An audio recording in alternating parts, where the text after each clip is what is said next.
said, I like football and voting. That's the shirt of the day. There you go. Well, good to be back, Pennsylvania. Good to be with you. Brad, thank you for the kind introduction. More importantly, thank you to Local 13 for the work you do. Really great. It's always good to be with the Boilermakers, and I say that to you as a proud dues-paying member of my state's education association.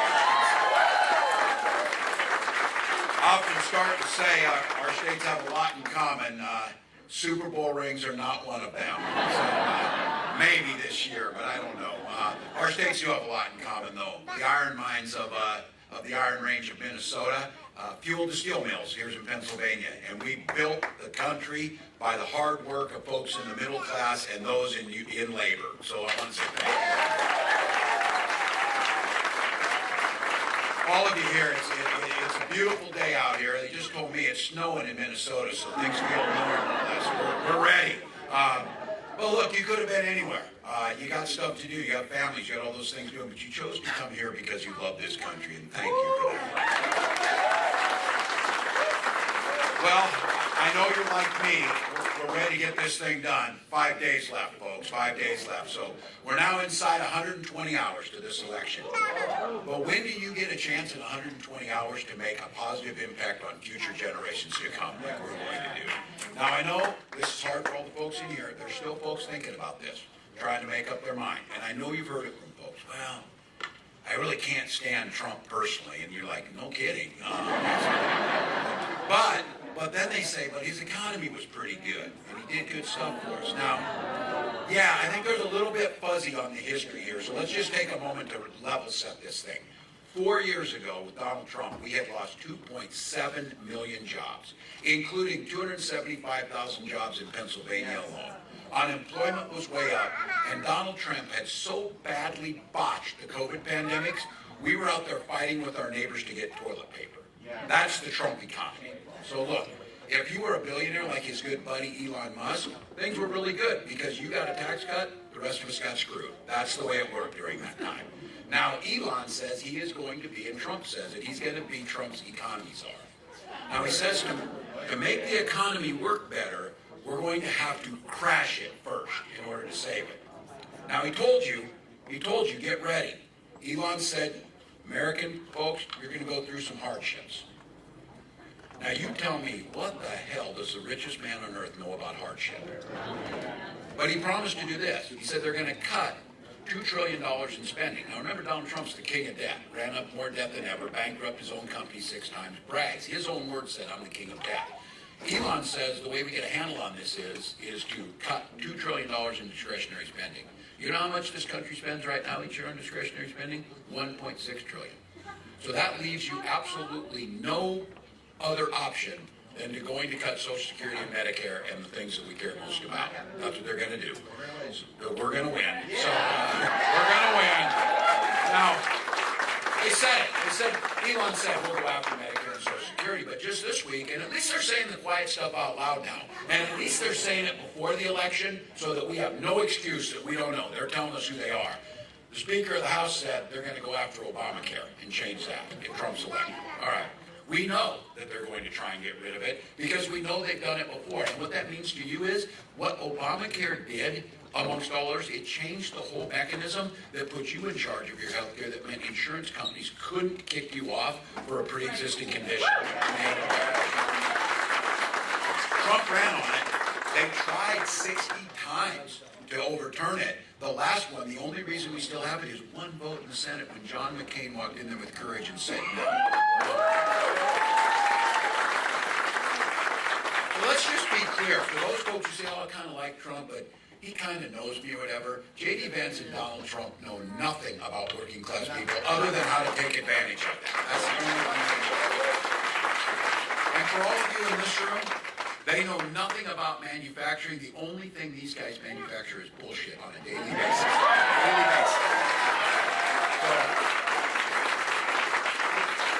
The reason they're at their closing arguments, they never talk about you. Donald Trump talks about himself because that's the only person he's concerned with. They are not worried about what happens to the middle class because he's not thinking about you at all. Now look, get it. Folks are tired, they're stressed out, they're sick as hell of this campaign. I join you in that these ways go. But look, it's a privilege and it's got to be done. But there's a remedy to this. There's a remedy to anxiety. There's a remedy to stress, whatever. Get out and vote for Kamala Harris and let's put an end to this.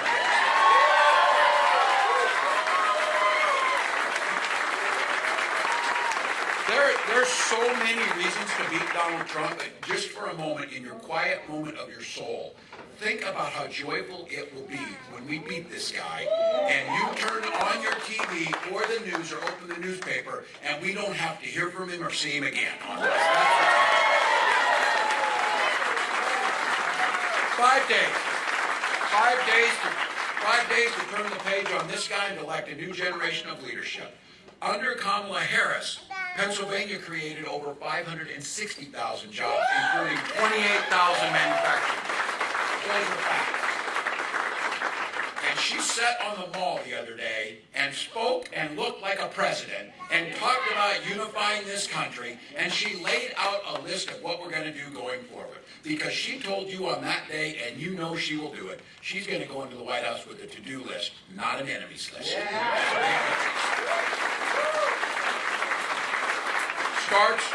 Starts with lowering costs for families and putting more money back in your pocket. That is the priority every single day. For starters, we'll enact the first ever federal price gouging ban on groceries. Now, so everybody, I hear people say, well, what's that about? Here's a couple examples of price gouging. We got a hurricane coming. They're telling you to get the heck out of Florida, and airline tickets went through the roof. That's not capitalism. That's not free market. That's unethical taking care of. That's price gouging, just so you know. And, grocery prices are up. Well, guess what? Our farmers, my farmers in Minnesota, when grocery prices were lower, they were getting about $4 a bushel for corn. Now grocery prices are really high, and farmers are getting about $4 a bushel for corn. You get it. That's price gouging. 37 states, Democrats and Republicans have laws in that. She'll do that. And then we'll focus the tax cuts on the middle class. 100 million Americans. The single best tax cut that you make that reduces childhood poverty at a rate unseen is a child tax credit. We propose $6,000 for the first year of that child's life to America. When it comes to health care and Medicare prices and finally getting a handle on this, capping insulin at $35, and just so you know why that's such a big deal, buying insulin is not like buying a new pair of shoes. If you don't get it, you die. And we know there's cases. It happened in Minnesota. A young man aged out of his parents' insurance. He started rationing his insulin, and he died of insulin shock.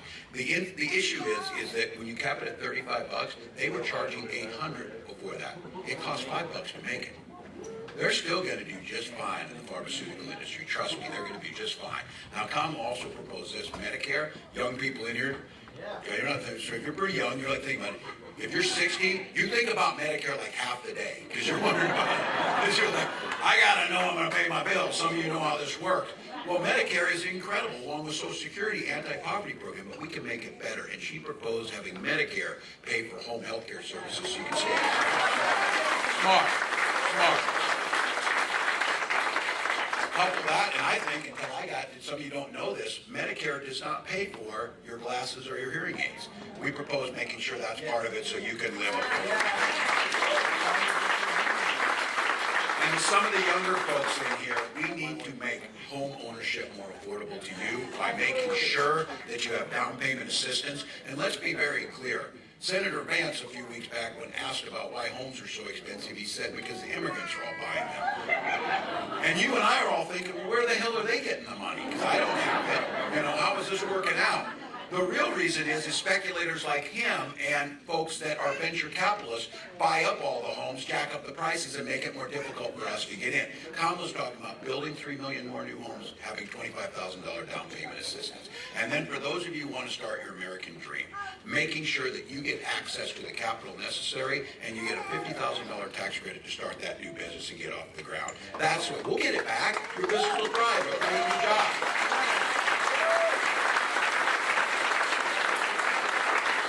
More things about this economy that we get asked, well, how are you going to pay for this? And I said, well, for starters, we'll have Donald Trump pay his taxes. Easily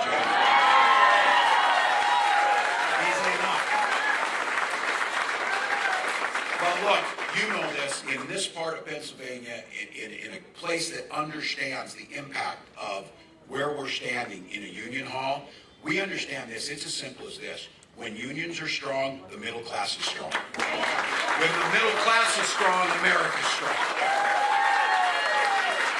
In Minnesota, as governor, it helps to have a card-carrying union member in charge of things. That made a difference. But in Minnesota, we passed the largest pro-worker and pro-union package in history. We did things, made it easier to form a union, strengthened worker protections and safety, and then we did something that we need to do across this country. We banned captive audience meetings where they try and put it on. Union members know what this is. It's where your company takes you in, puts you in a room, and threatens your livelihood if you join the union. That is crap. You need to have the ability to choose your own path forward on that. And if it's to join a union, then join the union, because we know the difference it makes. Kamala said, to make that easier, she'll sign the PRO Act into law, making sure that happens. Now look, talking to Brad, we can cut red tape. Government can be more efficient and faster at making sure we're able to build faster. Eliminating things like unnecessary degree requirements, we did this in Minnesota. Making sure that there are more than 500,000 federal jobs that should be open to you. If you have the skills to do the job, you should get the job without having to jump through a loop to get it. And we did it in Minnesota. And for the folks who built things here in America, making sure that countries like China don't undermine these investments by making sure that our fair trade practices are upheld and enforced. So look, it's a plan. We're damn proud of it. It's not a damn concept of a plan. It's real and it's out there. Now I've misspoken and said they don't have a plan or a concept of a plan. They do have a plan. It's Project 2025, and it's 900 pages. It's 900 pages. Those folks in here, I said, well, they pretend. We don't know anything about it. They took the time to research this, make it. Senator Vance wrote the foreword of the book, the guy who's the architect of it. I had never written a foreword to somebody's book, but I think I'd remember it if I did. But oh no, they're a little dodgy. Here's what I know as a football coach. You take the time to make a playbook, you're going to run the plays. Yes. And this playbook is a goddamn nightmare for the middle class. Nightmare. So for all the labor folks in here, repeals the Bipartisan Infrastructure Act, the Inflation Reduction Act, costing hundreds of thousands of new jobs. Brad just talked about this. Included in there were things like the hydrogen hub that's going to create tens of thousands of new jobs for Boilermakers right here in Pennsylvania. They're talking about taking that. When Senator Vance got asked and said in Lansing, Michigan, that act created 625 UAW jobs in Lansing, Michigan. They talk about taking that back, and he said that is table scraps. Well, you tell those 625 United Auto workers that put food on their table with those jobs that that's table scraps. That's what their plan is. He also is talking about putting a national sales tax on everything. Things to buy, every clothes, food, toys, whatever you buy, $4,000 a year that it adds to your family. Now look, this dude's nearly 80 years old. He damn near killed himself getting into a garbage truck. You would think over 80 years you would understand how a tariff works. Smarter people than Donald Trump, which is a good chunk of folks, CEOs of companies like Black & Decker, AutoZone, and Columbia have gone on the record to say if Donald Trump goes forward with this plan, they will simply have to raise prices and pass it on to you. Donald Trump saying China will pay for those tariffs the same way Mexico paid for the wall. It's not going to happen. So look, some of you in here, and they're in our neighbors, they're our family members, brothers, independents and Republicans. The Republican Party added much to this country over the years. When they talked about freedom, they meant it. That's not who Donald Trump is. Turns out when he talks about freedom, it means the freedom to invade your doctor's office, and freedom to invade your bedroom, freedom to tell you what books to read or what movies to watch. And I keep saying this, and I've now seen this is true across the country. I thought it was just a Minnesota euphemism, that the world works best when people just mind their own damn business.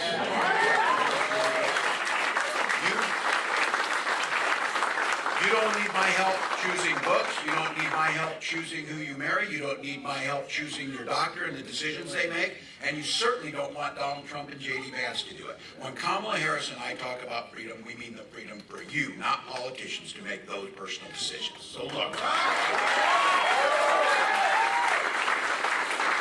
saw it at the convention in Chicago. We talked about freedom a lot. We took back freedom. We took back family. We took back the damn flag. Because I'll tell you what, I'll be damned if I'll fly an American flag with some man's picture pasted on it or something. That's not how we do things.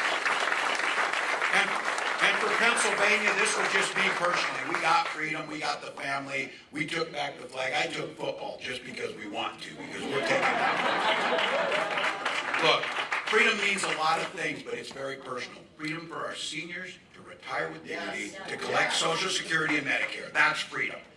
Freedom to be able to send your children to school without worrying they'll be shot dead in the hall. That's it. And I say this. I'm a 24-year veteran. I am a hunter, and I am a gun owner. Kamala is a gun owner. We know and have always in our lives upheld the Second Amendment. But we also know upholding our first responsibility is the safety of our children. And you can do both. And you can do both. We got a mixed group here. I'm gonna wind this thing down talking to the guys in this room as you think about this and those undecided voters that might be out there. Literally, think about the women in your lives you love. Spouse, partner, daughters, moms, dads, aunts, uncles, neighbors, whatever. Think of those women who are in your lives. This election literally is about their lives. Their lives are at stake in this election. Donald Trump appointed those Supreme Court justices who lied about supporting Roe versus Wade and the protection of bodily sovereignty, who went on to overturn Roe versus Wade, and Donald Trump says he's glad he did it. I'm proud of that. What he's bragging about is those women you're thinking about right now have fewer rights than their mothers or their grandmothers have. That's what he did. Now, 20 states have the Trump abortion ban. Last night, Donald Trump said that if you're a woman, he'll be your protector. And he also said this. Imagine that this was a moment of self-reflection for him. He says, I know a lot of people don't like that. Oh, no shit, they don't like it. But here's the scary part, people, because there's no excuse for not hearing this, because he said it. He said, I'm going to do it whether the women like it or not. That's how this guy's lived his life. That's why he was on the Access Hollywood tape, and that's why he ended up in court, because that's what he thinks about. Women turned away now because of what he's doing from emergency rooms to get basic care, having miscarriages in parking lots, survivors of rape and incest being forced to carry their attacker's child. Those are the types of things. Fertility clinics have even turned couples away. I said this is personally on this. This idea that there would be no autonomy for you to make decisions about your body. Now you can't even decide if you want to have a family. For Gwen and I, we went through fertility treatment for years. If you've been through this, it's hellish to try and do it. You know somebody who has. The idea we finally able to have that beautiful little girl, how in God's name are we willing to let some politician tell, I'll be damned if I'll let them tell anybody in this country if they can have a child.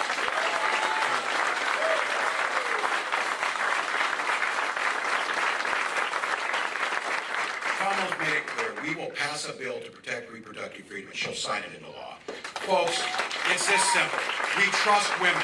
We trust women to make their own decisions. We trust them to go to their doctors. We trust them to make these types of decisions. So across the country, I have to say, this feeling of women right now in this, every age and every party, here's what's going to happen on Tuesday. They are going to send a loud and clear message to Donald Trump on November 5th.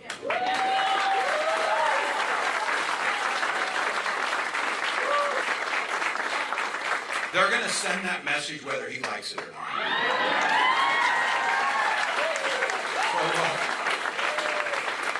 Kamala says we're not going back, and we're not. I'm here today on behalf of the Vice President. I'm here on behalf of folks across this country, humbly asking for your vote. We've got asking for your vote.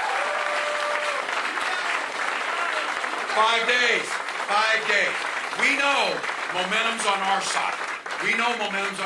But elections are won in this 120-hour window, so we're not taking anything for granted. So this is the 120-hour pep talks, folks. This game is tied, and it's tied in Pennsylvania. 2 minutes left on the clock, but we've got the damn ball. That's what's happening now. We got the best quarterback. We got the best quarterback in Kamala Harris, and I'm going to say that here. We may be a little tired. We'll find time to sleep when we're dead, but right now, we got the best team, which is you in this room. We got the best team. In this state and in Bucks County, 1 or 2 votes per precinct could not only swing the election in Pennsylvania, but for the entire country. The privilege and the responsibility of the folks in this room, it is not hyperbole to say this presidential election could run right through Local 13 today. The folks in this room going out, getting people to vote, getting others to be in, and making sure that we can do it. Because you're going to have a chance in your life. You're going to be sitting on that porch in that rocking chair. There's going to be a little one at your knee or something asking, what did you do back in 2024 to protect the democracy? And your answer is going to be every damn thing we could. Every damn thing we could. Get your ballot in. Get your ballot in. Drop it in the mailbox. Make a plan to vote November 5th. Visit iwillvote.com/PA to get that done. And this is as simple as this, folks. The privilege that can only be dreamed about by billions of people around the world to gather on a beautiful day with your neighbors, with your friends, with your coworkers, to determine what our future will look like. We're here because we believe in America. We believe in this country. Our hopes and dreams are here today. We have to go out and fight for this thing. Because I'll tell you what, the Vice President's right when she says is, when we fight, we win. Now for the next 5 days, when we vote, we win. Pennsylvania, win this thing for America. Let's go. Thank you all.